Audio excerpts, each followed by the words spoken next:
What is going on, guys? Welcome back to another NHL DFS puck drop. Today is Monday, January 18th. We have a loaded day of hockey. If you are in our premium Discord channel, we will have core plays for both showdowns, and then we will get to the main slate. But if you are new to, or you're a returning listener, but you just haven't subscribed yet, please do so. It is the best way to support our channel and to support this free content. And it gives us that motivation to continue to put out this stuff for you guys. So Johnny Hockey on the cover does not mean you need to play him, but it is more of a symbol of what the theme of this slate is, which is there is a lot of value in the mid-range wingers. So let's get into that. And just on some feedback that I did get, I did grit my teeth and put in goalie on the last slide here. So we will get to goalie at the very end if you want to listen for that. Also, I have had some people ask me for some showdown content and if I'll be posting that on YouTube. I may in the future, if we have like a slow day that we only have like a couple showdowns, kind of like yesterday. But honestly, the showdown content and core plays for our premium NHL subscribers in our Discord is where that is going right now. So here's our totals and odds. And the Maple Leafs are going to always kind of be a theme of being one of the teams with the highest implied total.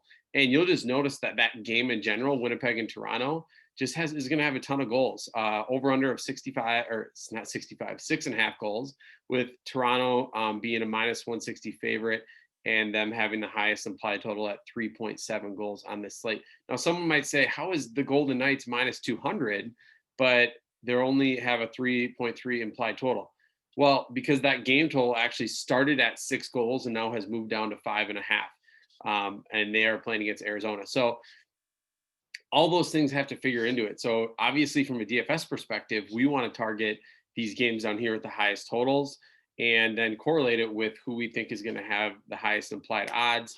So you see somebody here like the Oilers with a 3.3 implied total. Well, they are also part of one of the highest implied total or game totals of the entire slate.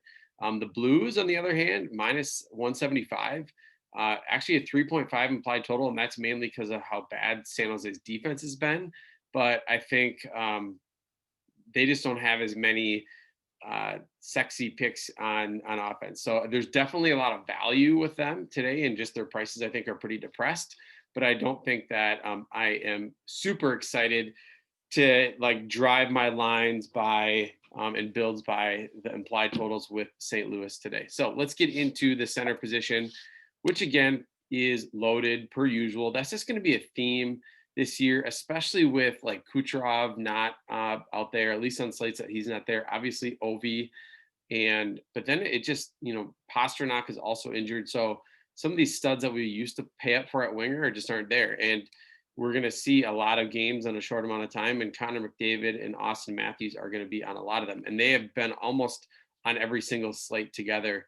And then you add in the mix like Nathan McKinnon, then you have a lot to choose from. So, and it's easy to get there right now with playing two stud centers because of how much value we continue to have.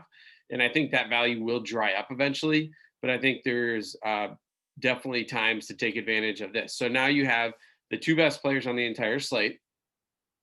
They're in the two highest implied total games, and they're both favorites. Or Oilers might be like a pick 'em, but they're expected to score at least 3 goals. So I think McDavid and Matthews are going to be your 1A and 1B targets, and I don't even know which one you would put ahead of the other. I think if you can jam them both in, by all means do it. We do know that somebody like John Tavares is going to be in the same game environment that Austin Matthews is, and you're saving $600. So I can definitely see that being a viable pivot. And then if you use somebody like Tavares instead of Matthews, maybe at winger you use a Nylander. But Nylander to me on this slate is a little bit too expensive just based on the value in winger. But I do understand from a correlation perspective, that's who you'd want to pair him with. I really like Mark Scheifele here at 6.3K, also going to be part of that Toronto game. 6 shots on goal the first game. I think that is an outlier if you look to what he did normally last year. That first game with Winnipeg and Calgary was just all offense, no defense. So I'm hoping that we get something just like that here today. And Scheifele could be part of a lot of nice Winnipeg stacks that really go off.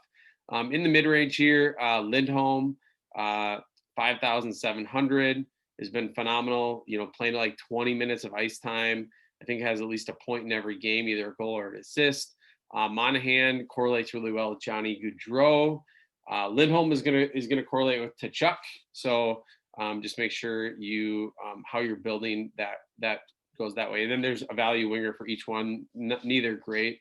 Doobie and I think it's Levio. I probably pronounced that wrong for you diehard hockey fans. But and then we have Suzuki here at 5,300. I kind of feel like I missed the ship on him already. He was 4.2 the first night, and now he's just been a stud in all these games and been playing really well. So I like him at 5.3. Then we get down to some value at the center position, which it's really here today with Frosty here at the bottom we'll get to, but you do know that you're giving up then one of those positions that you want to use was stud center. That's why it's always better if you feel like you can find that value at winger, but you can definitely play three centers on a slate like this because you want to fit in both studs plus one of the values. Thomas, 3,200 has been skating on the first or second line, and with that top power play unit with the Blues, they have a high implied total. There's a lot of value with the Blues today. Eric Stahl, after taking that nasty hit in the first game, did come back and play the second game. 2,900 just for a player of his caliber. I know he's on the second line. He's on the second power play for Buffalo, but I think Eric Stahl still has enough talent to definitely – that's still too cheap. It's kind of like – yeah, it's too cheap. And then Morgan Frost, one of Philadelphia's prospects. I expected him to just be already in a top 6 position to start the season, or at least be kind of like competing for it, and that just didn't happen. But now the injury to Sean Couturier has now they have just like kept all their other lines the same, and they're just swapping in Frost for him. And it sounds like he's going to get the first power play run as well. So love Morgan Frost at 2,500, probably the best point per dollar min price play on the entire slate. The winger position, Max Pacioretty, Patches, 7,500, scored a goal 7 minutes or 7 seconds into the overtime in their last game. So he has produced in both of his games.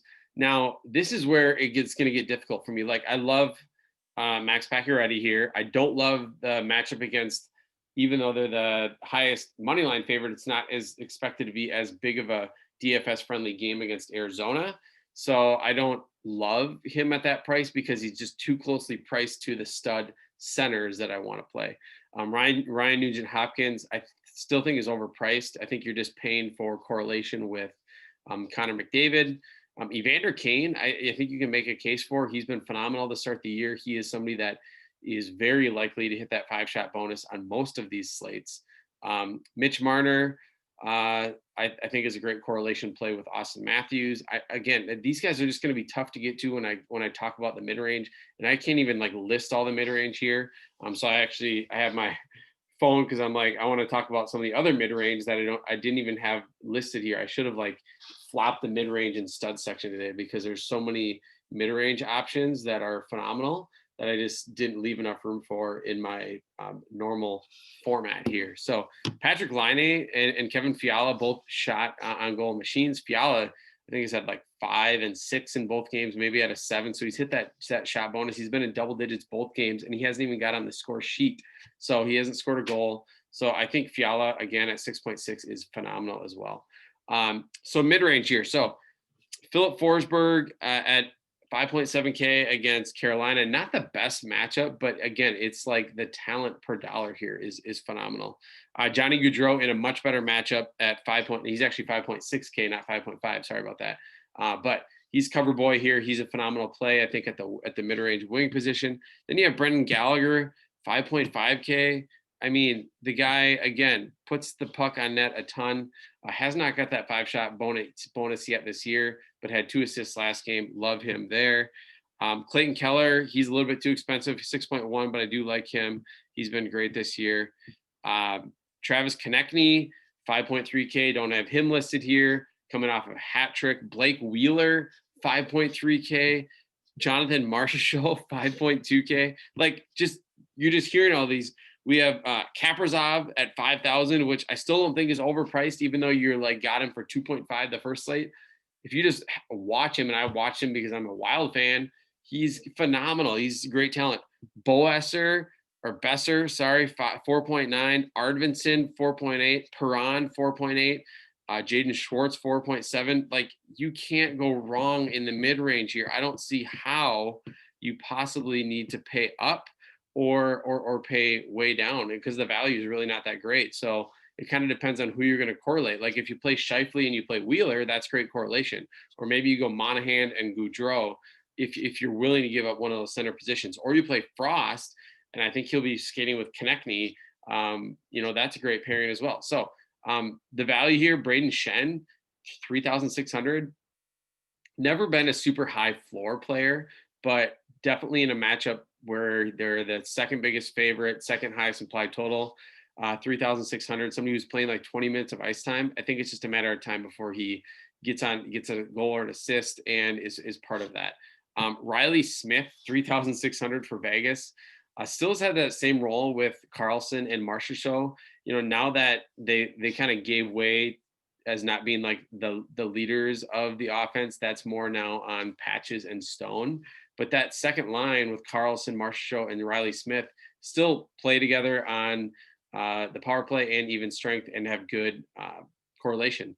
Sanford getting top line and second power play is a great value at 3.2. Cahoon skating with Leon Draisaitl for Edmonton is also great value at 3.1K.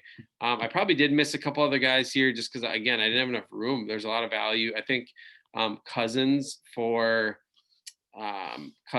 Buffalo is viable. Pitlick has been on the top power play. He's 2.6. Cousins is 2.5. He's been, I think, on the top power play unit or the second. And then even somebody like Jumbo Joe, who had a goal last game, Joe Thornton, I think is up to 3.9 now. Oh, and I can't even forget John Leonard, one of the highly touted prospects for San Jose, had 2 assists in his first game. So a lot of value and spots to go around. You can go Oscar Lindbaum, had a bailout goal kind of at the end of the game, but 4,000. He's had a goal, I think, in each game so far this year. Yeah, and playing, 14 and 16 minutes of ice time respectively. So the mid-range and the value, there's just a ton to go around here at winger, which pushes me away from probably Pacioretty on this slate and Nugent Hopkins, and even hard to even probably consider Evander Kane and Mitch Marner. So studs, I did leave off Burns, and it's just a disclaimer, like Brent Burns is Brent Burns. He's viable every single slate. I think last night he was priced at like 7.9. Like, that was too expensive. Because then at that point you're really goal or assist dependent.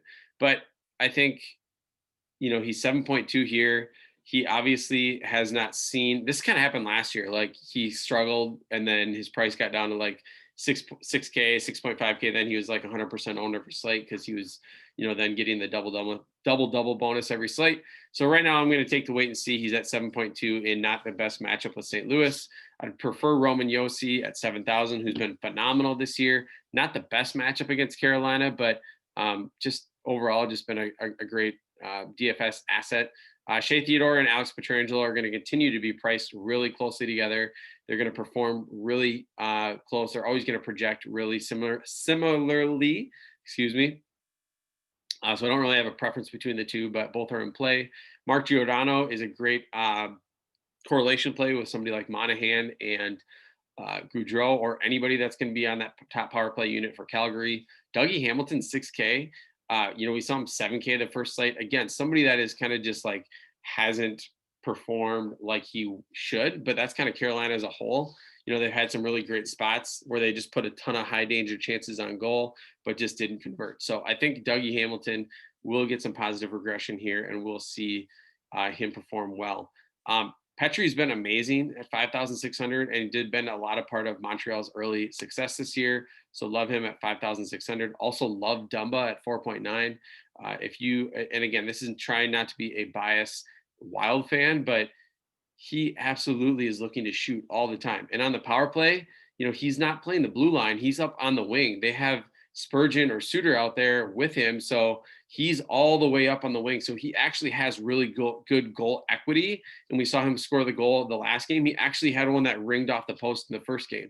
So he has true goal equity. And he was on pace to have, I think, the most goals by a defender last season before he was injured. Darnell Nurse, 4.3K. I kind of like I couldn't even believe what I saw. Extremely great value at 4.3. And I think Barry is really close as well. Barry is going to give you a little bit more correlation with McDavid and Draisaitl on power play. Nurse is on the second unit, but Nurse is going to have a higher floor of shots plus blocks and probably more even strength ice time. So the value, I have Rasmus Dahlin at 4K, who hasn't been that good lately or this year, but he's skating like 22 minutes of ice time per game. He's on the first power play unit. I think it's just a matter of time before he shows his true talent here. Hamonic, again, is going to continuously be value if he is under 4K. He's has a high probability of the block bonus.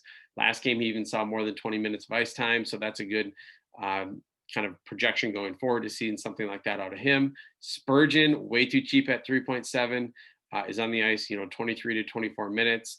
Has power play equity. He just hasn't gotten there yet, but I think he's a great play. And Hall for the Maple Leafs is, I think, in the second D pairing, but has seen a ton of ice time. I think he's on the penalty kill unit as well. So that always gives him some block shot equity, but he has paid off his price tag, I think, in both of the slates so far this year, or all three, or whatever he's been on. 3 games, I think they've had. All right, here's the feared goalie slide that I had to put together. And this is why I'll just give the disclaimer on goalie. So you pay up for Robin Leonard or you pay up for Carter Hart. And let's say Leonard. Leonard is probably more of an example in this situation because Philadelphia does give up shots on goal. So Carter Hart, I think I prefer over Leonard if you're paying up. And still, I don't really prefer him that much. He's not that big of a favorite, right? Like you prefer going to Leonard probably because of the win equity. So that's where you have to decide here. Win equity, I think, is always going to be your number one priority if you're paying up for goalie. So Leonard minus 200, I get it. Carter Hart's going to have more save equity. I guess probably here you have to go with the minus 200, but I'm not playing either of them probably. You pay up for goalie. So let's say Robin Leonard minus 200 against Arizona. Let's say Arizona puts on 23 shots on goal. He gets the win, but he gave up 2 goals. Okay? So you're probably sitting at maybe like 10 points or 14 or something not good enough for the price tag. In the situation that they wouldn't win and you paid 8.5 and he gave up 2 goals and only saved 25 or 24, then you way overpaid. So I think for me, it's similar to soccer in a way. I play a lot of DFS soccer. Like if the goalie, if whatever equity you're giving up at another position that is more predictable, in my opinion, you just have to figure out where is that balance between paying up for the goalie and what you're giving up on the back end. I usually feel like that utility position, probably the last one you're filling, if you're getting another 500-600 or 1,000, that might give you to somebody that you feel a lot more confident with than you are predicting the goalie performance. So in the mid-range, Saros against Carolina, I think a slight home favorite, but I do like his save equity. Carolina puts a ton of shots on goal. Koskinen is basically a mid-range play because he's favored here and he's cheaper and he's at home. So I always try to look for the cheapest home favorites, but obviously Koskinen is going to be in the environment with the 6.5 total. So that's pretty scary as well. Here's also some value here. Demko against Calgary. I should see just a ton of volume. Hellebuck should see a ton of volume against Toronto, and Darcy Kemper against Vegas. Again, all these 3 don't have great win equity, but they all could see a ton of shots on goal. So if they only give up 2 goals, but they see 30 saves, and then maybe have a chance for a win or even an overtime loss, then these guys all hit value. So that's kind of where you have to make your plant. I just say I don't start with goalie in my builds. I look for the cheapest home favorite with probably somebody with who's expected to get decent volume. If for some reason I have the cash to like go pay up for Leonard or Carter Hart here, then maybe I'll do it. But it's pretty rare that I feel like I have that much extra cash to go pay up. But I do think it is more of a cash strategy that people pay up for goalies. So Thanks for listening again. Appreciate it. Hit that subscribe button, hit the like button. Let's crush tonight. And if you are looking for that showdown content for the 11 o'clock game and the 4 o'clock game, jump over to our Discord channel or hit me up on Twitter and I can get you maybe like a free day and just to try it out. So see you later.